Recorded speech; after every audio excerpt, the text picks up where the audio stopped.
First on Fox, imagine finding yourself alone in these open waters surrounded by 10 sharks. That was the scary situation for this Southwest Florida fisherman today who got stuck near a sandbar without a boat in sight. And 4 News Corner's Tony Sadiku, the only one speaking with this young fisherman today after he was pulled to safety by rescue crews. Tony?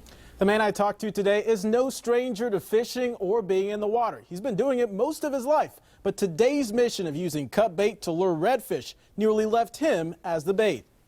It was almost like a little feeding frenzy going on around me. 'Cause, I guess I was the only thing that was really stinking up the water. It was a normal day of fishing near Burnt Store Marina for Steve Moon when the tide turned, leaving him stranded and surrounded by sharks. And I started to notice the fins, and I'm like, oh, great. And you can bet Steve was not as excited for the up-close encounter with the sharks as they probably were. And it wasn't a big deal until, I counted 10.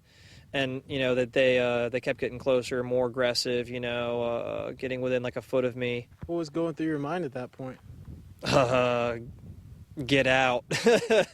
For an hour and a half, Steve used his fishing rod to fend off sharks as they closed in on him. I saw him out of the corner of my eye, come toward my leg, and I was able to just see the back of him, and I'm like, yeah, that's a 7-foot shark. Out of options and out of signal, Steve said it was the emergency button on his iPhone that came in clutch when he had no other way of escape. Once the dispatch got in touch with Boca Grande and all the other ones, they were there within 10 minutes. So they're pretty fast. Speed that Steve says saved his life. Now the 24-year-old fisherman has a story he'll probably be telling his grandkids one day. It's definitely going to be an interesting story. I can't say I've ever been, rescued by Coast Guard before and all that. So, I can't say I've seen that many sharks, around me before. It was pretty wild.